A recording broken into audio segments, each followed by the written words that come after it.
Babylon, the capital of a mighty empire, and the first great city of the ancient world.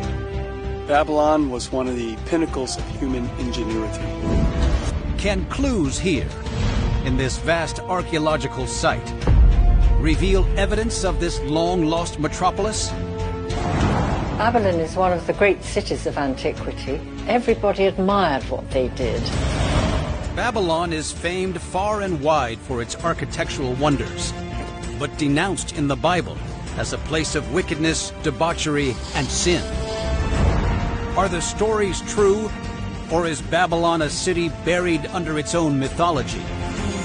Today, investigators use innovative drone-mounted high-definition technology to hunt for traces of this mysterious kingdom. We are lucky to excavate here. To unearth the truth behind the legends, we'll digitally reconstruct the fabled Hanging Gardens. We'll blow apart the glorious Ishtar Gate and reveal marvels of engineering to decode the secrets of the lost kingdom of Babylon.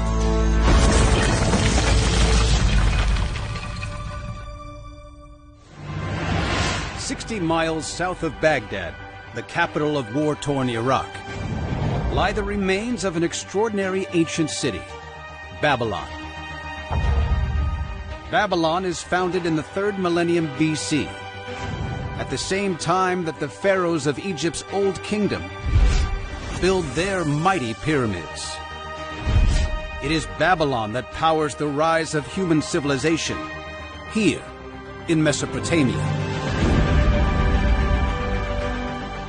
Many of the things we know today, people can associate as Babylon, be that mathematics, astronomy, agriculture, water engineering. Babylon has great importance for not just the people of Iraq, but the world in general. Today, in a country long scarred by conflict, it's a huge challenge for archaeologists to unearth Babylon's ancient secrets. Now, our cameras have been granted unique access to follow investigators on the front line as they venture inside this rarely seen site and hunt for clues to discover the truth behind the many legends of this magnificent city. Ancient writers describe Babylon as a marvelous metropolis. At its heart, a tower of biblical proportions, said to touch the sky. A garden overflowing with lush vegetation, said to be floating in the air. Walls so gigantic they're visible from miles away. And a monumental gate as blue as the deepest ocean. These wonders make Babylon the envy of the world. But are they real or just legend? Babylon is the place of the imagination, but its reality is just as interesting. Jeff Allen runs the World Monuments Fund. He investigates and protects ancient sites in the most dangerous places in the world. Today, he has special access to examine the site of Babylon, a place that in ancient times is visited by biblical prophets and coveted by foreign kings.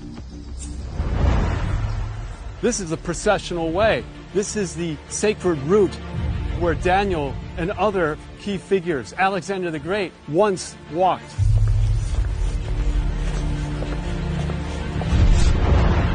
The former dictator, Saddam Hussein, rebuilds much of Babylon on top of its ancient ruins.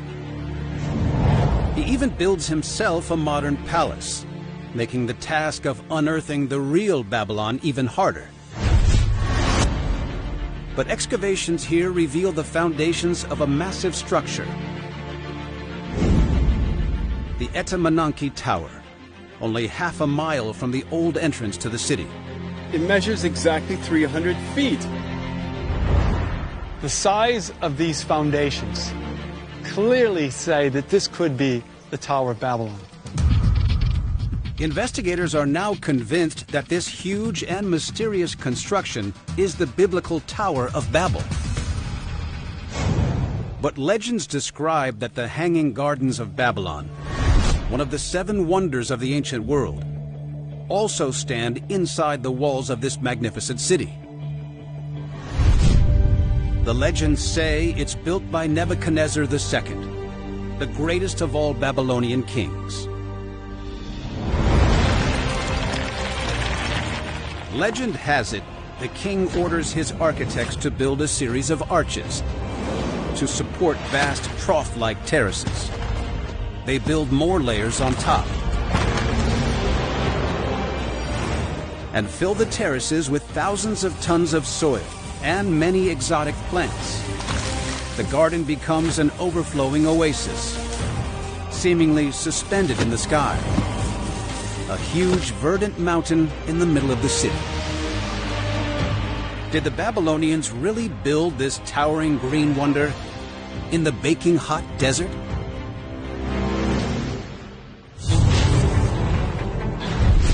Iraqi archaeologist Haider al-Mamori works with Jeff Allen at the site of ancient Babylon. He thinks the gardens might be located near Nebuchadnezzar's southern palace. We know that Nebuchadnezzar II built 3 palaces inside Babylon. As you can see here, we have the southern one. But this location has a big drawback. It's almost half a mile away from the Euphrates River, which runs through Babylon. Why would engineers build the fabled gardens so far from this central supply of water? Close to the ruins of the ancient palace, Haider finds an important clue. In these bushes, you can see remains of the bricks from the bridge. So that means Euphrates River used to run through here. The location of this ancient bridge suggests that in Nebuchadnezzar's time, the river has a different course. Back in 600 BC, it flows right next to the southern palace. So this site is the perfect spot to search for the king's extensive gardens. But no archaeological traces remain, so Haider cannot tell for sure. To hunt for other possible locations, he wants to investigate Babylon from above. The team uses a drone-mounted high-definition camera to capture an extraordinary view of ancient Babylon. There are a few options. We can see another smaller rectangular shape nearby, but unfortunately, nothing left. Haider finds 2 places that fit the profile. A huge rectangular structure that could have housed the ground floor of the gardens, and a vast inner courtyard with thick, strong walls. Neither of these sites offer conclusive proof, but Babylon is rife with possible locations. This was such a rich place. It makes sense to have something impressive like multi-layer gardens inside the city. Babylon has the riches to erect a large superstructure that amazes the ancient world. But Jeff investigates if ancient engineers also possess the know-how. A clue lies in a surprising place, over 1,000 miles away, in Egypt.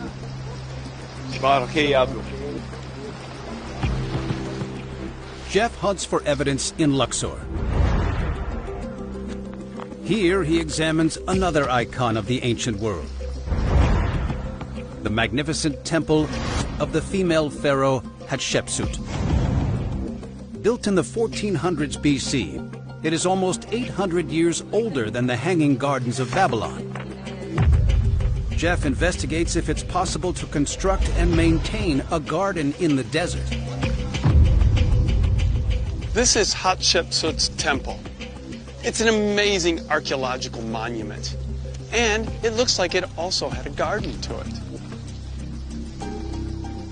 At the entrance of the temple complex are these pits, which contain the remains of trees that are thousands of years old. Queen Hatshepsut's garden lies 2.5 miles from the River Nile. But close to the temple entrance, Jeff discovers mysterious structures that suggest how the ancient Egyptians channel waters such a distance. What I'm standing in right now is a channel that ran between the Nile and the temple. Connected to these waterways were T-shaped ponds filled with water. Water for all the plants that were around them. These structures prove to Jeff that the ancients have the technology to maintain a garden in these dry desert surroundings. But how about a multi-story hanging garden like the one in Babylon? At Hatshepsut's temple, Jeff finds an unusual depiction. It reveals that there is once a garden on the upper levels here, too. This depiction shows us there were many means to put plants in gardens on higher levels, and one of those was to put them in pots. But such large plants, placed on several floors, need a lot of water throughout the year to keep them alive. How do the ancient engineers channel a constant supply to the hanging gardens? One Greek writer, Strabo, mentions a specific kind of engineering marvel called the Archimedes screw, which was a water screw system. Archaeologist Adil Kalani is an expert on ancient engineering. He uses a model to investigate how the ancient water screw works. This screw is working in a very basic way, lifting the water from lower elevation to high up. The water screw is a long helix inside a metal cylinder. As the screw turns, it carries water upwards. But Adil wants to find out if the screw can channel enough water to nourish a vast multi-tiered garden. He tests the screw at different angles of inclination. What we have right now, it's over 50 degrees, and this is actually, it's really sharp.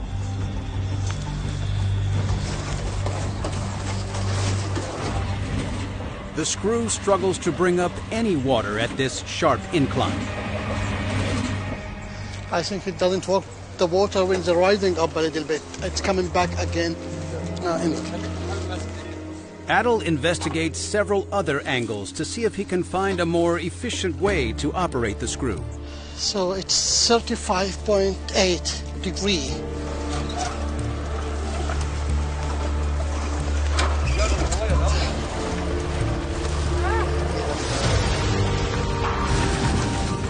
At this angle, the screw is easy to turn and brings up a good amount of water. It's around 40 gallons in 1 minute in this angle, and that's quite good water.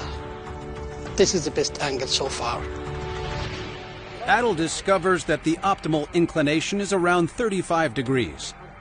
The screw comfortably carries 40 gallons of water up to a height of 5 feet. The account by the Greek writer Strabo is valid. Water screws can easily nourish the hanging gardens of Babylon.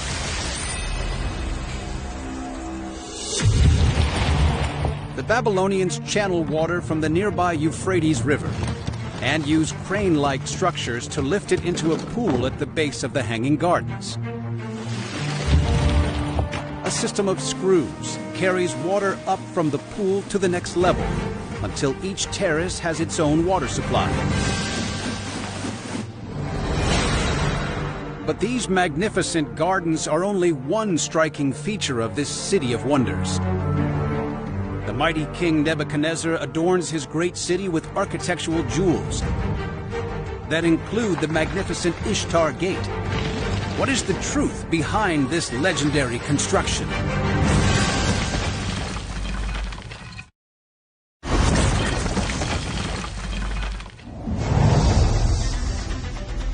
As soon as the powerful King Nebuchadnezzar II takes the throne, he embarks on an ambitious building project in Babylon. His greatest engineering wonder becomes an obsession and takes him over 4 decades to complete. Early in his reign, Nebuchadnezzar completely demolishes his father's gateway. he creates a vast processional way and builds a new double gate out of stronger baked mud brick. But it's not long until he destroys it again and again to rebuild it taller. He eventually creates his masterpiece, a gate that stands 40 feet tall, clad in glittering blue and decorated with wild animals and mythical creatures. Finally, he adds a huge wood and bronze gate.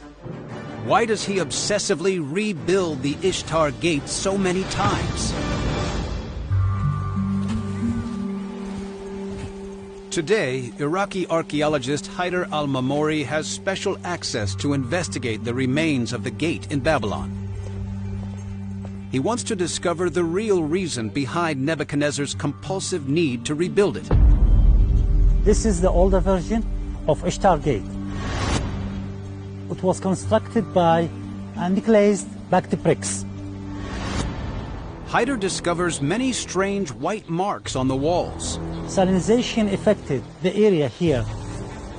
Ishtar Gate located close to the Euphrates River, so you can see remains of salt, and the water level is very high, so affected the gate and eroded its bricks. When Nebuchadnezzar takes the throne, most of the old Ishtar Gate is already submerged under the waters of the Euphrates, and the river is rising higher and higher.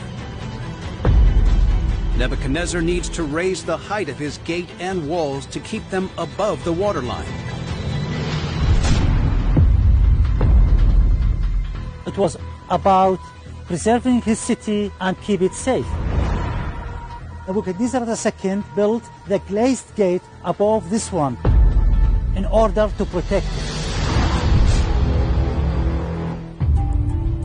Guarding the Ishtar Gate and his city from floods is a lifelong project for the mighty king. Nebuchadnezzar also wants the gate to be a symbol of his wealth and power. Egyptian archaeologist Nesrin El-Hadidi investigates evidence of the great efforts Nebuchadnezzar goes to build it. This is an inscription found on the side of the gate mentioning the name of the king and mentioning that he used cedar to construct his gate. Cedar trees do not grow anywhere near Babylon. Why is this elusive building material so important to Nebuchadnezzar? Nesrin searches for more clues at the Great Pyramid of Giza. Beside this colossal monument, archaeologists discover the oldest surviving cedar-built structure in the world. A gigantic boat buried next to the pharaoh Khufu. King Khufu buried this boat and the 4 other boats with the aim or with the hope that this boat would help him in the afterlife. Nesrin believes the choice of cedar for the boat is deliberate. Cedar wood had a lot of worth and value during the ancient Egyptian period, and that's why it was chosen for kings and nobles. Like the pharaoh Khufu, the powerful Nebuchadnezzar covets this valuable material. Nesrin investigates how the Babylonian king gets hold of it. She thinks a clue carved in the distant mountains of Lebanon is important evidence. This is an inscription which says how the king got his cedars. It says, "I did what no former king had done. I cut through the high mountains. I prepared the passage for the transport of the cedars." The cedar for his Ishtar Gate is so important for Nebuchadnezzar that he conquers foreign lands in order to get it. Hungry for resources, he expands his empire in all directions and forces the Egyptians out of Lebanon.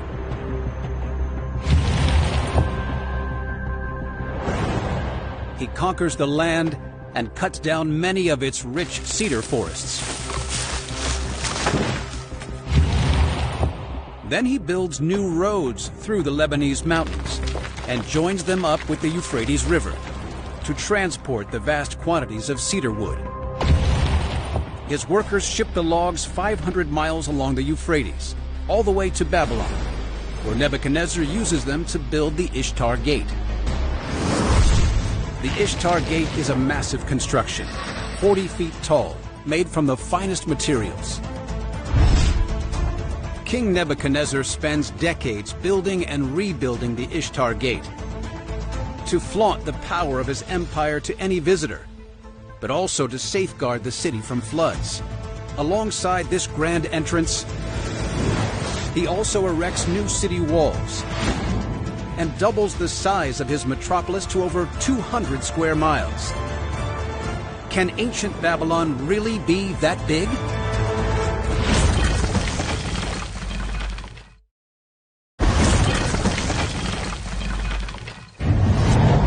It takes King Nebuchadnezzar II over 40 years to complete the magnificent Ishtar Gate of Babylon. He rebuilds many other parts of the city and surrounds it with a new set of walls, so impressive that they are once considered a wonder of the ancient world. When Nebuchadnezzar becomes ruler, a series of 3 mud brick walls and a deep moat protect the city. But this is not enough for the mighty king. Legend says that he builds a new double wall to surround the city, together 100 feet thick, and adds another moat for good measure. Towering over 300 feet high and using millions of bricks, the mighty new walls extend for miles around the metropolis, more than doubling the size of the city. Are these walls as huge as the ancient writers claim? Archaeologist Haider al-Mamori hunts for evidence to investigate how big Nebuchadnezzar's walls really are. He tracks down the location of a section of the outermost wall. Today, all that remains is a small hill that has grown on top of it. 1, 2, 3, 4. The total width of the wall was 17 meters. So you can see how huge it was. Haider discovers that the external wall alone is over 55 feet thick, and with the internal wall spreads to around 100 feet, confirming the claim of ancient writers. Why does Nebuchadnezzar build such massive walls? Seeing these huge walls in front of you, it would have been deterrent of any army. Also, they would have been very hard to scale. Haider discovers that Nebuchadnezzar's city is also a mighty fortress, filled with defensive measures.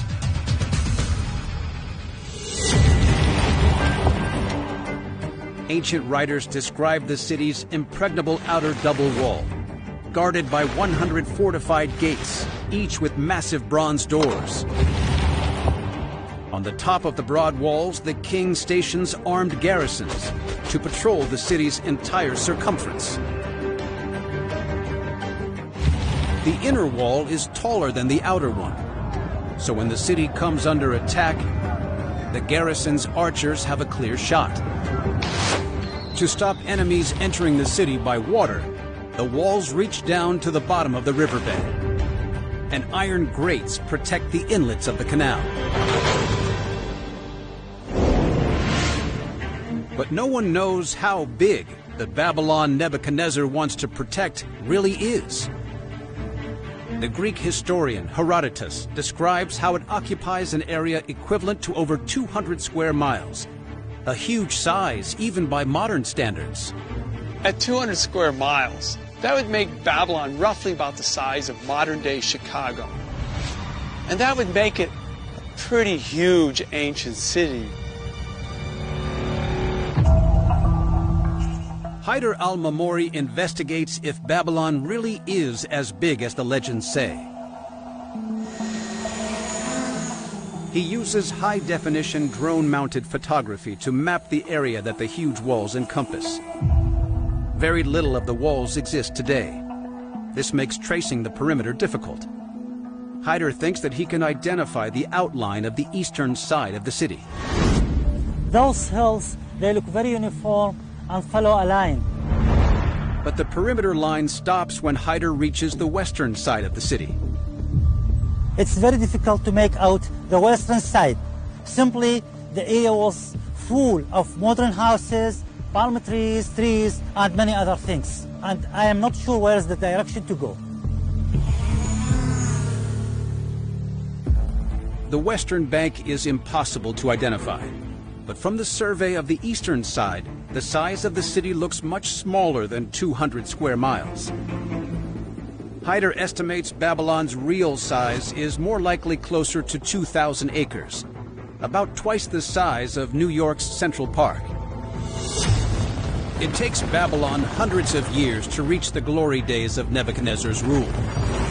How come Babylon becomes a place of legends in such a hostile world?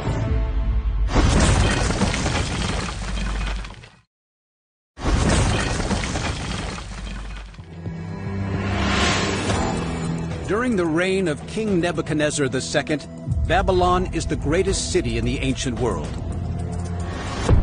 It is architecturally stunning, with towering ziggurats, wide roads, rich gardens, and a magnificent gate. How does the kingdom grow to become a place of legends? In the 3rd millennium BC, Babylon begins as a small settlement on the river Euphrates. By 1800 BC, King Hammurabi builds it up into a major city. The city is destroyed several times by conquering armies. But Babylon recovers and reaches its peak under King Nebuchadnezzar in 600 BC. It becomes the largest city in the world, with an estimated 200,000 inhabitants. What is the secret of Babylon's remarkable resilience?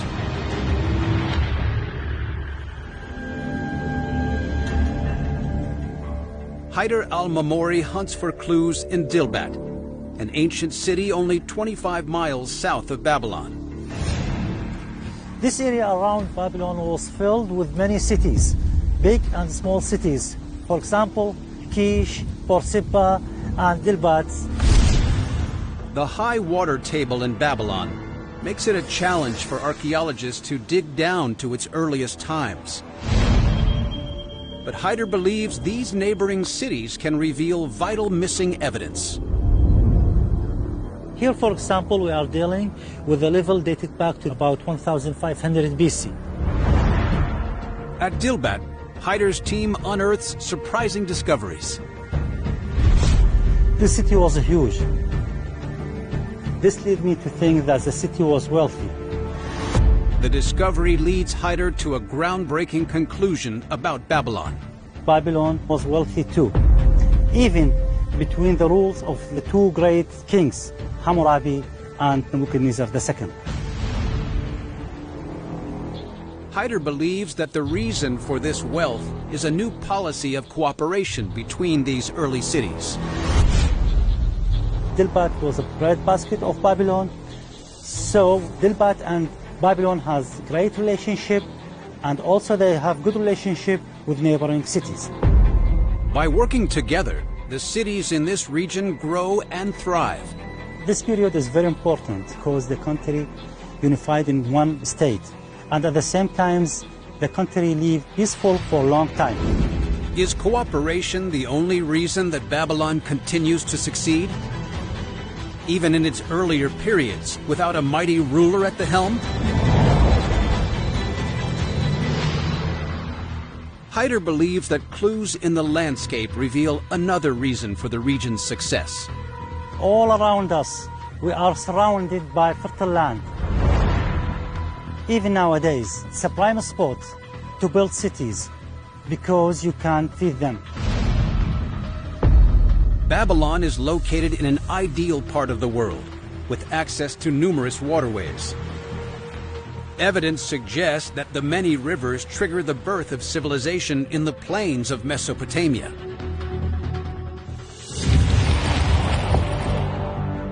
From 3500 BC, long before Babylon, the fertile land around the Euphrates and Tigris rivers feeds a growing population. New irrigation systems help small communities farm once arid lands, and grow to become the world's first cities. The peoples of Mesopotamia also used the numerous waterways as trade routes, becoming even more prosperous.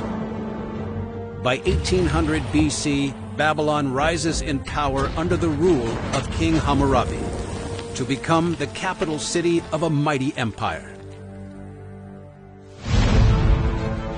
Located in the fertile lands of Mesopotamia, Babylon thrives by collaborating closely with nearby cities like Dilbat. But with the birth of the empire come new problems. Can the kings of Babylon keep their people in check?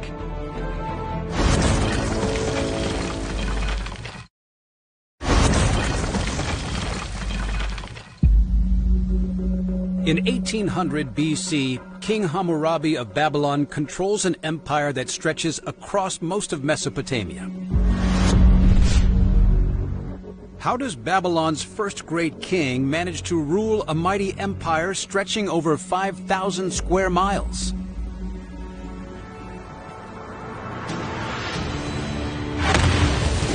In Susa, modern-day Iran, archaeologists unearthed 3 mysterious objects made from polished volcanic rock. Together they form a gigantic 7-foot-tall finger. At the top are King Hammurabi and the god of justice. Carved underneath is an ancient code that spells out 282 laws, some of the earliest in the world. Is this how the king controls the millions of people in his vast empire?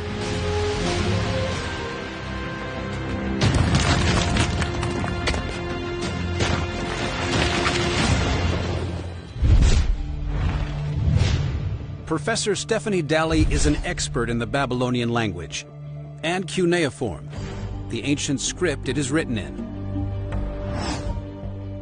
She investigates how Hammurabi's code is enforced across the huge empire. We're not sure where it was set up. Would have had to be in a public place. Anybody who thinks they have a grievance is invited to come and hear the text being read so that he will get some idea of how to sort his problem. The laws prescribe specific punishments. Poke out a man's eye, you lose an eye, originating the phrase, an eye for an eye, a tooth for a tooth. But it's not always so fair. Break the bone of an equal, you get your bone broken. But break the bone of a slave, you only get fined. It also states you are innocent until proven guilty. But the punishments are harsh. You could lose an ear or be thrown in the river. It covers all aspects of life, from fair wages and medical malpractice to divorce and child custody. The laws are on display in prominent places around the empire. But for those who do not have this huge stone in their city, there is another way of getting the code. Archaeological discoveries across Mesopotamia show that the Babylonians developed a much easier system to transfer information. This is a clay tablet. As you can see, it's quite small. The writing's very small on it. Very handy. It sits in your hand really conveniently. The tablets make Babylon special. They record its history for posterity. Stephanie works with Assyriologist George Heath White, who is fluent in Babylonian and an expert in writing in cuneiform. They investigate how the Babylonians write on these small pieces of clay. They were used for over 3,000 years, so everyone would have used different methods. George's replica tablets are made of earthenware clay, very similar to the clay found in the alluvial Mesopotamian plains. The tablets have been air-dried for several days, until they are leather hard.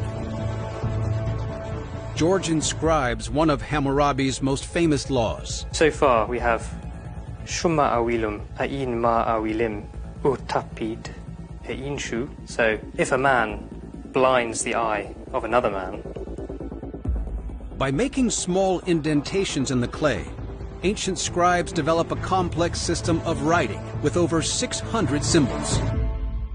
So the whole law is in Babylonian. Shuma awilum ein ma awilim uchtapid inshu uhahpadu. If a man blinds the eye of another man, then they shall blind his eye. George discovers that clay is very easy to write on. Most importantly, it is cheap and accessible to everyone in Mesopotamia. But the tablets also have a serious drawback. The real problem is that this is damaged by water.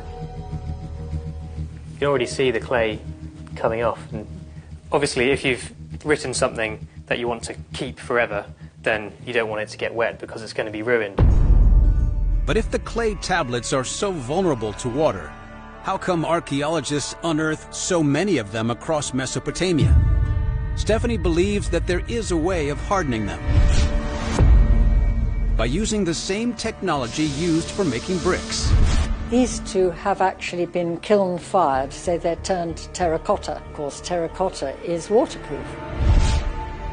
Firing changes the chemical composition of the clay, making it impermeable and much stronger. But because of the expense of firing clay, most Babylonians don't do it. The reason for the clay tablet's survival comes from destruction. When a city is attacked and burned to the ground, the clay tablets get baked naturally. As Babylon burns, its many stories survive, inscribed on small tablets. But despite this, the great city's reputation changes dramatically. In the Bible, Babylon is portrayed as a city of wickedness and disillusion, even called the dwelling place of demons, a haunt for every unclean spirit. Why?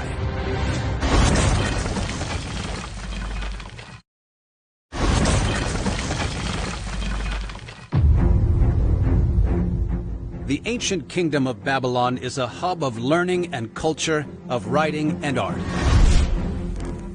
So why does the Bible portray it as a place of wickedness and boundless depravity? The answer lies 600 miles away, in Israel. Archaeologist Nitzan Shalom excavates the area around Temple Mount in Old Jerusalem to investigate why the Bible is so disparaging of Babylon.